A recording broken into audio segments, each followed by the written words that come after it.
Friends, आज हम लोग पार्ट 10th देखेंगे। 10वां पार्ट हम लोगों का होगा जीओसी फर्स्ट में। और जीओसी फर्स्ट में आज हम लोग देखेंगे anti aromatic compound and non aromatic, उसके क्या कंडीशंस होते हैं। और पार्ट 9 में आप लोग एरोमेटिसिटी देख चुके हैं। तो स्टूडेंट्स, अगर चैनल को सब्सक्राइब ना किए हो तो सब्सक्राइब कर लें और कमेंट्स आप भेजते रहें। और शुरू करते हैं एंटी एरोमेटिक कंपाउंड्स।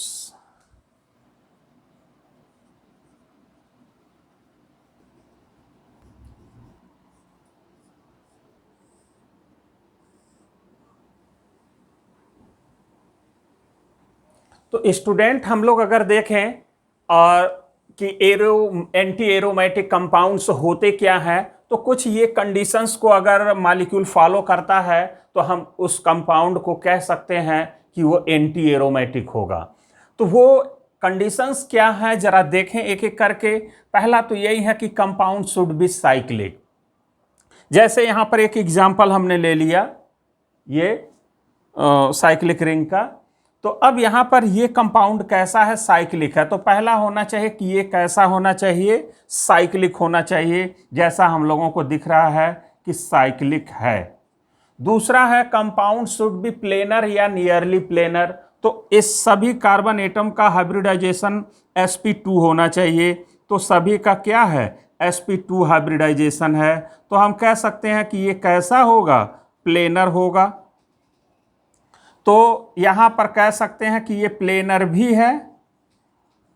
तीसरा कंडीशन ये है कि कंपाउंड शुड बी कंजुगेटेड, मतलब उस कंपाउंड के अंदर क्या होना चाहिए, alternate double bond single bond का अरेंजमेंट होना चाहिए। तो जैसा हम लोग अगर देखें कि इसमें जो है कि सिंगल बॉन्ड और डबल बॉन्ड का क्या है, अल्टरनेट अरेंजमेंट है। तो यहां पर कह सकते हैं कि ये कंपाउंड कैसा है, कंजुगेटेड भी है। तो तीसरा कंडीशन फुलफिल किया कि ये कंजुगेटेड है। और चौथा अगर हम लोग अगर देखें तो ये हकेल रूल को फॉलो करना चाहिए। Means compound should have 4n pi conjugated electrons. तो कंपाउंड्स के अंदर 4n पाई कंजुगेटेड इलेक्ट्रॉन्स होना चाहिए। जैसा यहाँ पर n का मतलब क्या है, एनी इंटीजर नंबर। और वो इंटीजर कहाँ शुरू हो रहा है, 1 से शुरू हो रहा है, 1 2 3 4 5 एक्सेट्रा, कुछ भी हो सकता है। अब यहां पर अगर पाई कंजुगेटेड इलेक्ट्रॉन्स निकालना होता है तो यहां पर क्या करते हैं कि सबसे पहले टोटल नंबर जितने उसमें डबल बॉन्ड्स हैं, total number of double bonds, फिर जितने निगेटिव चार्ज हैं जो काउंट किए जाएंगे, डीलोकलाइजेशन में पार्टिसिपेट कर रहे हैं वही निगेटिव चार्ज, और जितने लोन पेयर हैं और लोन पेयर भी वही काउंट करेंगे जो सिर्फ जो डीलोकलाइजेशन में पार्टिसिपेट कर रहे हैं। तो लोन पेयर, नेगेटिव चार्ज और टोटल डबल बॉन्ड्स को काउंट कर लीजिए और उसमें 2 से मल्टीप्लाई कर दीजिए तो पाई कंजुगेटेड इलेक्ट्रॉन्स निकल आएंगे। अब यहां पर ये टेबल याद होना चाहिए कि n अगर 1 है तो पाई कंजुगेटेड इलेक्ट्रॉन की संख्या कितना होना चाहिए, 4। तो जरा हम लोग देखें भाई, 3 कंडीशन को ये फुलफिल किया। चौथा है हकेल रूल। अब हकेल रूल को ये फॉलो करता है कि नहीं, अब इसको देख लेते हैं हम लोग। तो यहां पर होता है 4n पाई इक्वस टू होता है। अब यहां पर कितने डबल बॉन्ड है, सिर्फ डबल बॉन्ड ही है, अल्टरनेट है। तो हम कह सकते हैं कि ये कंजुगेटेड है। देखिए, single double alternate double bond है और सिंगल बॉन्ड। तो यहां पर 2 डबल बॉन्ड है तो 2 2 जा क्या हो जाएगा, 4। तो 4 हो जाएगा यहाँ पर पाई, और पाई पाई से कैंसिल हो गया तो n की वैल्यू क्या आ गया, 1। तो 1 पर देखिए 4 आया, n की वैल्यू 1, 1 पर 4 पाई कंजुगेटेड इलेक्ट्रॉन। जैसे यहाँ पर हम लोग देखें 1 पर 4 पाई कंजुगेटेड इलेक्ट्रॉन है। तो इसका मतलब है कि हकेल रूल को भी ये क्या कर रहा है, फॉलो कर रहा है। हकेल रूल को फॉलो किया तो ये चारों कंडीशन को ये कंपाउंड फॉलो कर रहा है, इसलिए हम इसको कहेंगे कि ये एंटी एरोमेटिक कंपाउंड्स है। कुछ और एग्जांपल स्टूडेंट्स लेकर के जरा देखते हैं कि एंटी एरोमेटिक कंपाउंड कौन कौन से और होते हैं।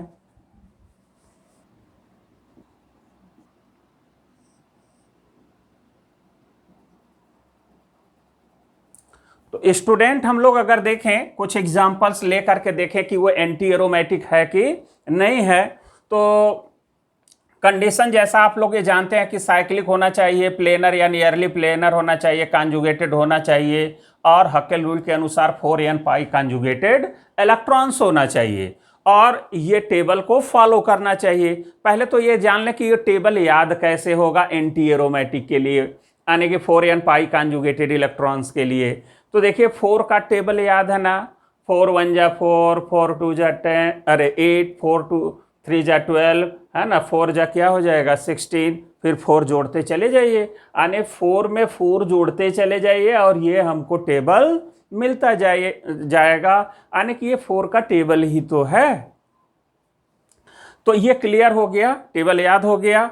अब यहाँ पर अगर हम लोग इसको देखते हैं कि ये एंटी एरोमेटिक है कि नहीं, तो ये देखा जाए ये साइक्लिक है, प्लेनर है भाई, sp3 हाइब्रिडाइज्ड ये है, लेकिन ये साइक्लिक हमने कल बताया था ना कि साइक्लिक होगा तो दूसरे प्लेन में टूट के तो ये जा नहीं सकता है भाई, ऐसे है तो ऐसे तो हो नहीं सकता है कि नहीं, बेंड तो हो नहीं सकता है, खुद ही ये क्या होगा, स्ट्रेट होगा ये, तो सभी एटम क्या होंगे, एक ही प्लेन में होंगे। अब ये नियरली प्लेनर मान लेते हैं कि ये नियरली प्लेनर है, तो इसको भी फॉलो किया, और कॉन्जुगेटेड है ही, देखिए जिस पर चार्ज है उसके बाद सिंगल डबल सिंगल है, कॉन्जुगेटेड है। अब जरा इसको देखें तो 4n पाई इक्वल्स टू क्या होगा, 1 और 2, एक क्या है निगेटिव चार्ज है, एक डबल बॉन्ड है, तो 2 हो गए ये, तो 2 दूना क्या हो गया 4, तो 4 पाई हो गया, पाई पाई से कैंसिल, n की वैल्यू क्या आ गया 1, तो 1 पर क्या होना चाहिए 4 होना चाहिए, यानी कि ये क्या होगा एंटी एरोमेटिक होगा। आगे बढ़ते हैं, अब जरा उसके नीचे वाला अगर देखें, तो अब यहां पर अगर हम लोग देखें तो यहां पर देखिए 2 लोन पेयर है, लेकिन एक ही लोन पेयर क्या होगा कॉन्जुगेशन में पार्टिसिपेट करेगा, इसलिए एक लोन पेयर काउंट होगा, ये नहीं होगा, क्लियर। तो अब देखिए ये साइक्लिक भी है और नियरली प्लेनर भी है, नियरली प्लेनर कॉन्जुगेटेड है क्योंकि जिस पर लोन पेयर उसके बाद सिंगल डबल सिंगल का अरेंजमेंट है, कॉन्जुगेटेड है, और हकेल रूल को फॉलो भी कर रहा है, देख सकते हैं कैसे, 4n पाई इक्वस टू क्या हो जाएगा, एक लोन पेयर और एक डबल बॉन्ड, तो 4 पाई हो जाएगा, पाई पाई से कैंसिल, n इक्वस टू 1, तो n इक्वस टू अगर 1 है तो 4 पाई कॉन्जुगेटेड 1 पर 4 है, यानी कि हकेल रूल को भी फॉलो किया, ये भी एंटी एरोमेटिक है। जरा इसके नीचे वाला अगर देखें तो यहाँ पर भी देखें कि ये जिस पर लोन पेयर है उसके बाद सिंगल डबल है, साइक्लिक है, कॉन्जुगेटेड है, तो ये तीनों फॉलो किया। अब हकेल रूल को देखें, 4n पाई इक्वस टू क्या होगा, अब एक लोन पेयर एक डबल बॉन्ड, तो ये 2 हो गए, 2 दूना कितना हो गया 4, 4 पाई, पाई पाई से कैंसिल, n इक्वस टू 1, ये टेबल को फॉलो किया, इसलिए ये भी एंटी एरोमेटिक। आगे बढ़ते हैं, जरा यहां पर देखें हम लोग, यहां पर अगर देखें तो ये इसका क्या है भाई, अगर ध्यान दें तो इसका ऑक्टेट इनकम्प्लीट है कि नहीं, तो ऑक्टेट इनकम्प्लीट है, देखिए 2 2 4 2 6, यानी 2 इलेक्ट्रॉन लेने की टेंडेंसी रख सकता है, यानी कि अगर हम इसको मान लें कि पॉजिटिव चार्ज है, जैसे ये इलेक्ट्रॉन ले सकता है, तो अगर पॉजिटिव चार्ज रहेगा तो भी तो ले सकता है, तो ये इलेक्ट्रॉन डेफिशिएंट है, डेफिशिएंट के जस्ट लगा हुआ कौन सा है single bond double single double, तो ये अल्टरनेट क्या हो गया, डबल बॉन्ड सिंगल बॉन्ड का अरेंजमेंट हो गया, तो हम कह सकते हैं कि ये कॉन्जुगेटेड है, ठीक है। और देखिए साइक्लिक है ही, प्लेनर है ही, ठीक है, सबका sp2 हाइब्रिडाइजेशन है, कॉन्जुगेटेड हो गया। अब हकेल रूल को देखें तो हकेल रूल में अगर देखा जाए तो एक डबल बॉन्ड दूसरा डबल बॉन्ड, तो 4n पाई इक्वस टू कितना हो जाएगा 4 पाई, पाई पाई से कैंसिल, n इक्वस टू 1, 1 पर 4 होना चाहिए, टेबल मैच किया, इसलिए ये भी एंटी एरोमेटिक। जरा इसके बारे में देखें, यहाँ पर भी क्या होगा, साइक्लिक है, कॉन्जुगेटेड है, डबल सिंगल का अरेंजमेंट है, और प्लेनर है, कॉन्जुगेटेड है, सब है, और जैसे ये है भाई 2 दूना 4 हो जाएगा, तो 4n देख लीजिए इक्वस टू 4 पाई, पाई पाई से कैंसिल, 1 इक्वस टू क्या, n इक्वस टू 1, 1 पर 4, ये भी हो गया क्या एंटी एरोमेटिक। इसको भी देखें, ये भी एंटी एरोमेटिक हो जाएगा। देखिए सब कंजुगेशन में है, साइक्लिक है, sp2 हाइब्रिडाइजेशन सभी का है, और यहाँ 2 डबल बॉन्ड, 2 2 जा 4 पाई, पाई पाई से कैंसिल, 1 इक्वस टू 1, टेबल 1 पर 4 है, ये भी एंटी एरोमेटिक। जरा इसके बारे में हम लोग अगर देखें तो ये देखा जाए, ये भी साइक्लिक है, ये भी साइक्लिक है। क्लियर। अब यहां पर अगर हम लोग अगर देखें तो यहां पर देखिए ये सब मिलके एक ही है ये, ठीक है। अब इसमें कोई टूट करके सिंगल बॉन्ड नहीं बन रहा है जो अलग अलग देखें, ठीक। तो यहां पर सब ये एक दूसरे से जुड़ा है, इसलिए इसको हम पूरा एक मानेंगे। और एक मानेंगे तो जरा देखें कि सब जुड़े होंगे तो ये प्लेनर होगा, और सभी का हाइब्रिडाइजेशन देखें तो क्या होगा, sp2 है, लेकिन इसका क्या होगा, sp3 हाइब्रिडाइजेशन है। sp3 होने की वजह से हम इसको नियरली प्लेनर तो कह सकते हैं। तो अब ये हो गया साइक्लिक, हो गया नियरली प्लेनर, हो गया कॉन्जुगेटेड। देखें नेगेटिव चार्ज के बाद single double single double single double single double, ये पूरा क्या है, कॉन्जुगेटेड है। अब हकेल रूल को देख लेते हैं तो 4n पाई इक्वस टू, अगर हम लोग देखें 1 2 3 4 5 हो गए डबल बॉन्ड और एक निगेटिव चार्ज 6, तो 6 2 जा कितना हो जाएगा 12 पाई, पाई से कैंसिल हो गया, n इक्वस टू क्या हो गया 3। तो देखें 3 पर 12 होना चाहिए, तो 3 पर 12 है। इसका मतलब है कि ये हकेल रूल को फॉलो कर रहा है। तो ये भी क्या है, एंटी एरोमेटिक है। जरा इसको हम लोग जल्दी से देखें, ये सारे एक दूसरे से कनेक्टेड है, कहीं इसको तोड़ना जोड़ना नहीं है, कोई रोटेट नहीं कर सकता है, मतलब कोई अकेला एग्जिस्ट नहीं कर रहा है। तो हम कह सकते हैं कि ये एक ही है, तो एक साथ ही देखेंगे। अब यहाँ पर अगर हम लोग देखें तो ये साइक्लिक है सब, प्लेनर है क्योंकि सभी का हाइब्रिडाइजेशन sp2 है, कॉन्जुगेटेड है, alternate double bond single bond का अरेंजमेंट पूरा है। हकेल रूल को देखें तो 4n plus 4n pi equals to कितना होगा भाई, 1 2 3 4 5 6 7 8, 8 2 जा 16, 16 पाई, पाई से कैंसिल, तो n इक्वस टू क्या हो जाएगा 4। तो 4 पर देखिए 16 है ये, तो इसका मतलब ये है कि हकेल रूल को फॉलो कर रहा है, इसलिए ये भी एंटी एरोमेटिक है। तो स्टूडेंट्स ये कुछ एग्जाम्पल था एंटी एरोमेटिक कंपाउंड्स के, इस तरह से आप लोग एंटी एरोमेटिसिटी निकालेंगे। अब देखिए ऑर्डर जो होता है स्टेबिलिटी का, सबसे ज़्यादा आप जानते हैं कि एरोमेटिक कंपाउंड होते हैं वो सबसे ज़्यादा स्टेबल होते हैं, और फिर होता है नॉन एरोमेटिक, और फिर होता है एंटी एरोमेटिक, है ना, जो अभी लास्ट में हम लोग अभी देखेंगे। पहले देख लेते हैं नॉन एरोमेटिक। अब नॉन एरोमेटिक क्या होगा, अगर जो एरोमेटिक नहीं है, जो एंटी एरोमेटिक नहीं है, तो इन दोनों के अलावा अगर कोई है कंपाउंड तो वो कैसा होगा, नॉन एरोमेटिक होगा। जैसे एक दो एग्जांपल ले लेते हैं नॉन एरोमेटिक, ठीक है।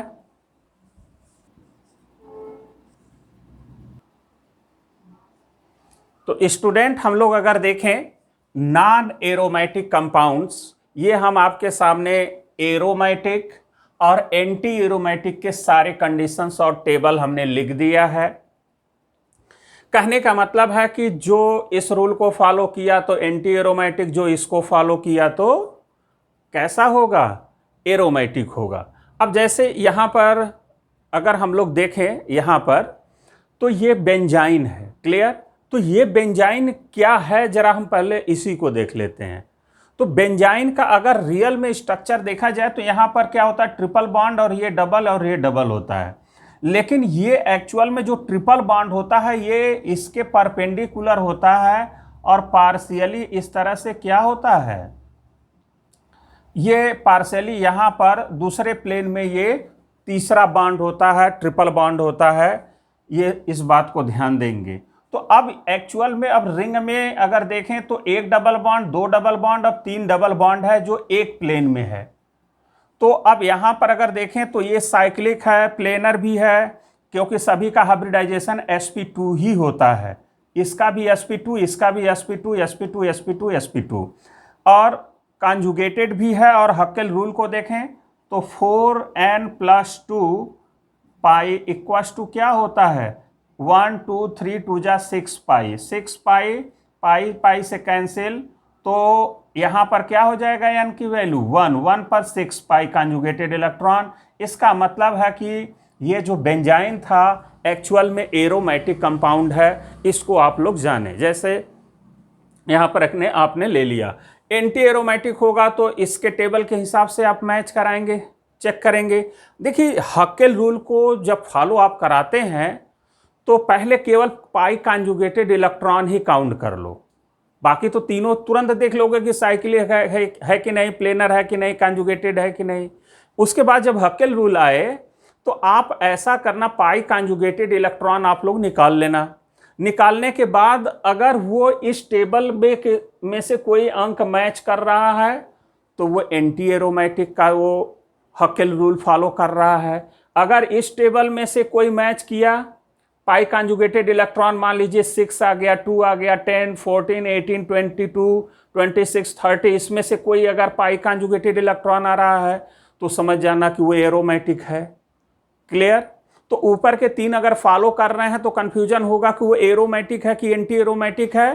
तो हक्केल रूल के अनुसार हम लोग देखें तो कॉन्जुगेटेड इलेक्ट्रॉन्स तो दोनों का निकालने का एक ही है, तो कॉन्जुगेटेड इलेक्ट्रॉन जिस टेबल में वो मैच कर जाएगा वो समझ जाओ कि वही कंपाउंड है। क्लियर?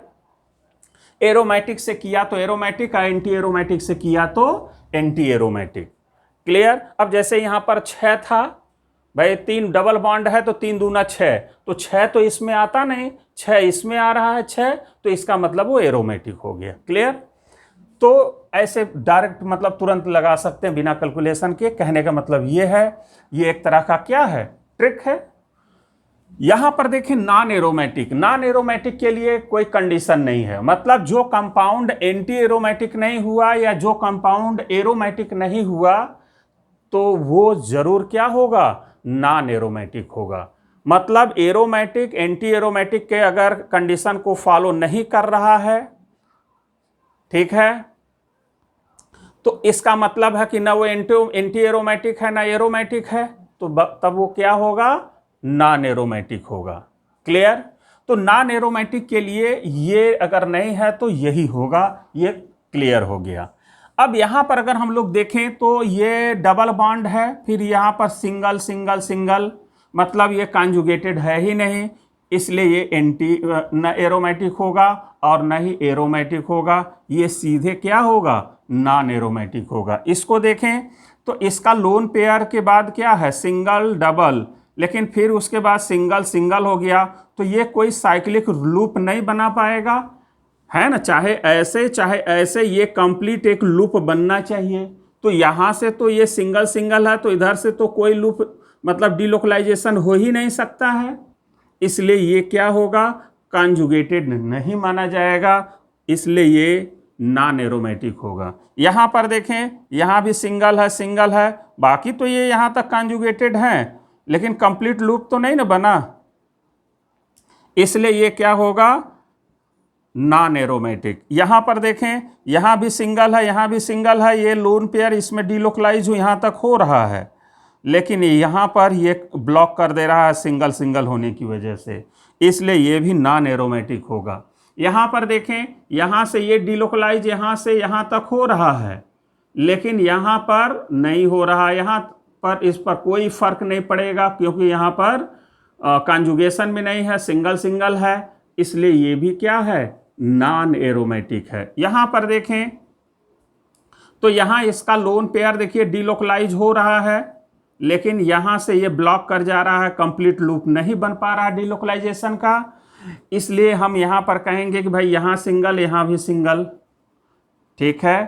तो यहां पर हम कह सकते हैं भाई इधर से डबल बॉन्ड डिलोकलाइज करके तो डबल बॉन्ड बनाएगा नहीं, क्यों, अब बात होगा कि क्यों, क्योंकि भाई अगर यहाँ पर अगर ध्यान दें तो यहाँ भी सिंगल है, यहाँ भी सिंगल है, उसके बाद डिलोकलाइजेशन नहीं हो पाएगा, इसलिए ये क्या होगा, नॉन एरोमेटिक है। तो कॉन्टिन्यूअस सिंगल बॉन्ड यहाँ भी है, यहाँ भी है, इसलिए नहीं होगा भाई, डिलोकलाइजेशन यहाँ से यहाँ तक तो आ जाएगा लेकिन यहाँ नहीं पहुँच पाएगा यहाँ से, इसलिए ये नॉन एरोमेटिक है। यहाँ पर देखें, यहाँ पर तो सब एक दूसरे में डिलोकलाइज जैसे लग रहा है, अल्टरनेट सब लोग हैं ये। तो भाई जब सब लोग हैं और ये 4 दूना 8 है कि नहीं, 4 डबल बॉन्ड है तो 4 दूना 8 इसमें से मैच भी कर रहा है, लेकिन ध्यान दें कि ये प्लेनर नहीं है ना, सब चीज मैच कर रहा है। हकेल रूल एंटी एरोमेटिक का कर रहा है, साइक्लिक है, हकेल रूल फॉलो कर रहा है, कॉन्जुगेटेड है, लेकिन ये मैच नहीं कर पा रहा है, इसलिए ये क्या है, नॉन एरोमेटिक है। ये इस फॉर्म में एग्जिस्ट करता है, इसको यहां पर हम दिखा देते हैं। तो ये कंपाउंड कुछ इस तरह से एग्जिस्ट कर रहा है, टब शेप इसको बोलते हैं। तो ये टब शेप की तरह से बिहेव कर रहा है, एक्चुअल में ये इस फॉर्म में एग्जिस्ट कर रहा है, इसलिए ये क्या है, नॉन एरोमेटिक है, प्लेनर नहीं है, दूसरे प्लेन, दो प्लेन में है, ठीक है। अब यहाँ पर ये हो गया नॉन एरोमेटिक। आगे हम लोग ये देखें तो ये तो कॉन्जुगेशन में ही नहीं है, इसलिए ये भी क्या होगा, नॉन एरोमेटिक हो जाएगा। जरा इसके बारे में हम लोग देखें स्टूडेंट, यहाँ पर अगर हम लोग देखें यहाँ पर तो क्या होगा, यहाँ पर अगर हम लोग इसको देखें तो ये बिल्कुल टब जैसा है, लेकिन यहाँ पर थोड़ा सा हमने यहाँ पर देखा जाए तो ये H है, लेकिन यहाँ पर प्रोटियम है तो ये ड्यूटीरियम हमने लगा दिया, इसलिए कंपाउंड दोनों अलग हो गए। तो ये भी क्या है, प्लेनर नहीं है।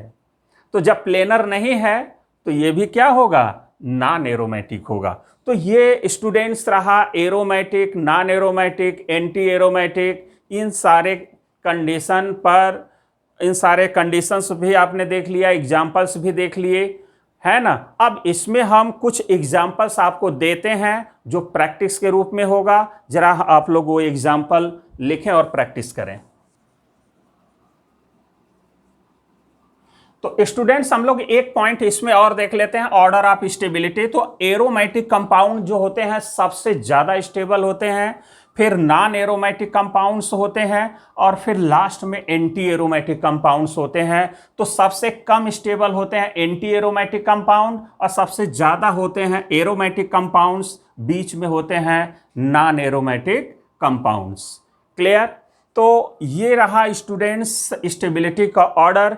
इस पर हम लोग एक क्वेश्चन कर लेते हैं, जल्दी से देख लें।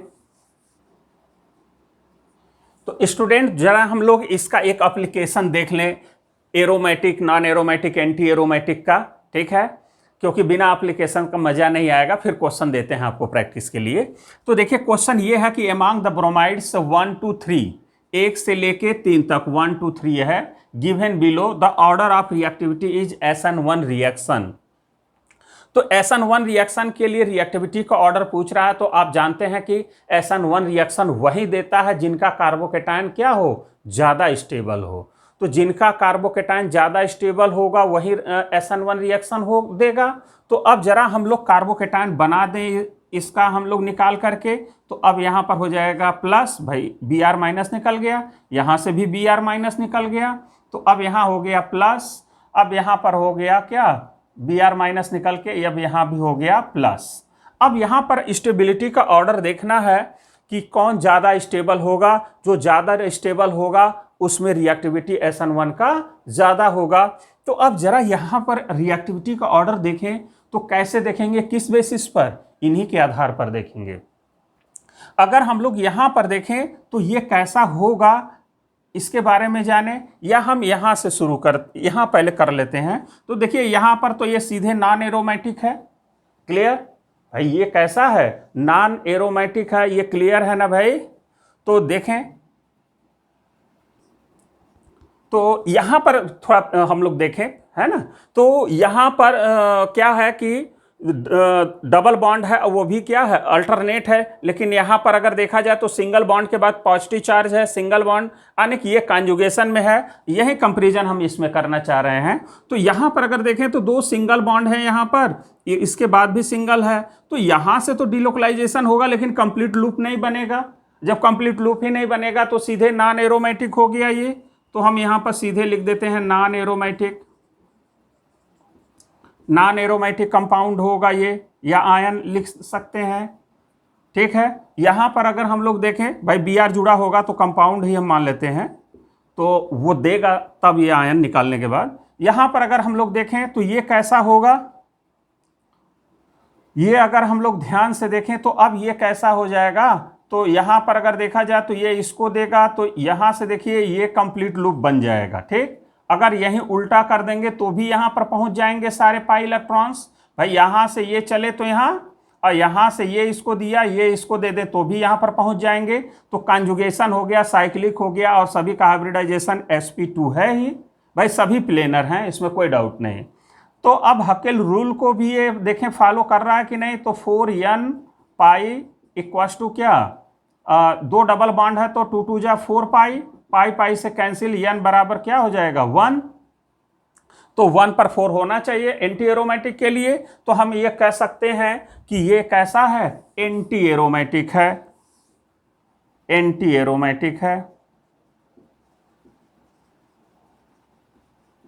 अब जरा इसके बारे में अगर देखें तो यहां पर लोन पेयर ये इसको देगा तो ये इसको दे देगा इधर से हाफ, या इधर से नहीं दिया तो इधर से दे देगा, तो भी यहां पहुंच गया। तो कंप्लीट लूप बन रहा है। तो यहां पर कह सकते हैं कि ये साइक्लिक है, नियरली प्लेनर है, कॉन्जुगेटेड है। अब यहां पर जरा देखें तो 4n + 2 इक्वल्स टू क्या हो जाएगा 1। इसमें से एक ही लोन पेयर होगा, डिलोकलाइज होगा, चाहे इधर चाहे इधर। तो अगर इधर से किया तो ये काउंट होगा, इधर से किया तो ये काउंट होगा। तो एक लोन पेयर, दूसरा ये और तीसरा ये, तो 3 2 जा 6, 6 पाई, पाई पाई से कैंसिल। तो n इक्वल्स टू क्या हो जाएगा भाई 1 हो जाएगा, 1 पर 6 होना चाहिए। तो देखें यहाँ 4 आया, यहाँ 6 आया, तो 4 वाला एंटी एरोमेटिक दिखाया और 6 वाला एरोमेटिक। तो यहाँ पर हम कह सकते हैं कि ये किसको फॉलो कर रहा है, एरोमेटिक को,